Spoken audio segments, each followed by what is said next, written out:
Hey everyone, and welcome back. Ready to dive into some really powerful stuff today. We're talking about those times when, well, it feels like a dream has hit a brick wall, maybe even died. Yeah, that's a tough place to be. We don't like to stay there too long. For real. And the sermon we're unpacking today ain't over yet, PT3. It doesn't let us off the hook easy.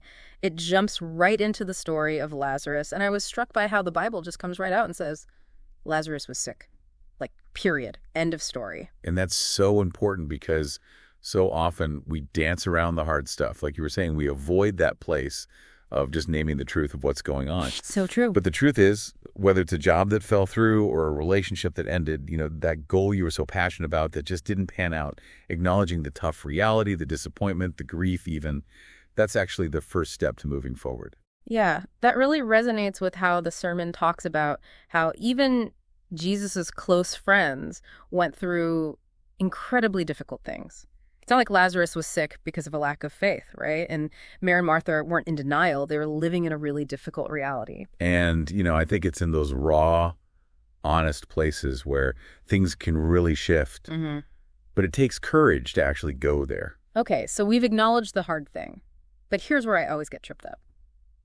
If Jesus loved Lazarus that much, why wait to step in? Why let it get to the point of death? It's a question a lot of us ask. Yeah, and honestly, it's a question I've wrestled with a lot myself. And I think that's where understanding God's timing, which is so different from ours, becomes crucial. What feels like a delay to us, that waiting period, that's often God working on something much deeper below the surface. Okay, so it's less about God's reaction time and more about what he's doing during that in-between space. Exactly. And the sermon really highlights that it's not just about our comfort, it's about our growth. Think about it. Jesus stayed put for 2 whole days, even though he knew Lazarus was sick. Can you imagine how that must have felt to Mary and Martha? It probably felt like the opposite of what they needed, like abandonment almost. But the sermon makes this really interesting point. It wasn't just about Lazarus' physical healing.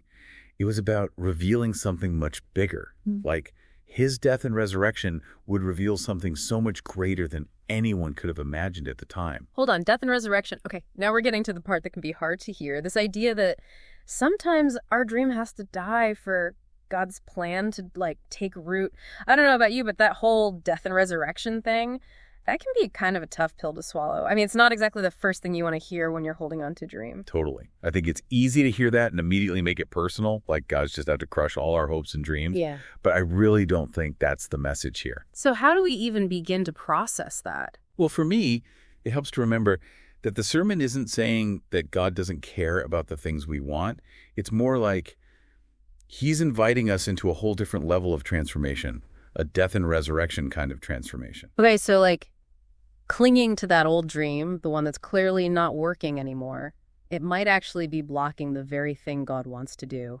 I think that's a really good way to put it. It's not about beating ourselves up for feeling sad or disappointed when things don't go the way we hoped. It's more about recognizing, okay, maybe I've gotten so focused on what I want that I'm missing what God is trying to do. It's like we put our dream in the driver's seat and God's stuck in the back. Okay, yeah, I can see that.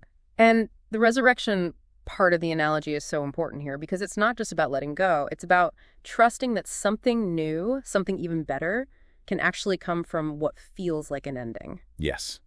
Like if we're only willing to stay in the death part, that feeling of loss and disappointment, we miss the whole point. It's in the surrendering, the letting go, that God can really do something new. That's where faith gets real, isn't it? Yeah. I mean, it's easy to trust God when everything's going our way, but trusting him when it feels like, everything's falling apart. That takes a different kind of trust, a deeper trust for sure.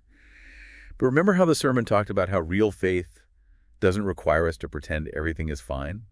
Like it's not about putting on a happy face for God. It's about being honest about how we feel. The hurt, the confusion, even the anger, it's all part of it. Exactly.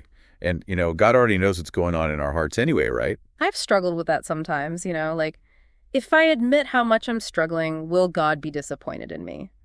But it sounds like the opposite is actually true. Totally. Admitting our need for God, it doesn't threaten him. It actually invites him in. So how do we make that shift? How do we move from if only God had to I trust that even though I don't understand, God is working? Right. How do we actually live that out? Well, I love how this sermon gives us some really practical steps we can take. Okay, I'm listening. What are some things our listener can start doing today to embrace that it ain't over mindset? Well, the first one is probably the most comforting. God already knows what you need, even when you can't find the words to say it. I love that because it's so easy to overthink it, like, did I phrase that prayer the right way? But he's not looking for perfection from us. He just wants us to come as we are. Exactly. And this actually connects to the second takeaway. Your situation right now, whatever you're going through, that's not the final word. Even if you're in a season of loss or grief, even if it feels like the death of a dream, there's more to the story. So, like, even if it feels like our world is falling apart, that's not the end of the book. There's more chapters. Promise. Yeah. And this is where acknowledging our pain, all those raw emotions we were talking about, that's so crucial because it allows us to step into this truth. God's got a plan that's so much bigger than we can see right now. We just make space for it.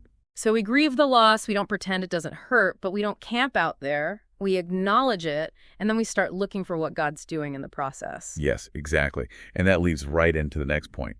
Admitting you need God's help, that's not a sign of weakness. If anything, it actually allows him to work more powerfully.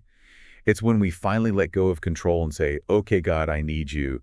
That's when things really start to shift. It's so true. We like to think we've got it handled, but I think our need for God, our dependence on him, that's where true change begins. 100%. And that takes us to the last point, which, to be honest, is probably the most difficult to put into practice in the thick of it.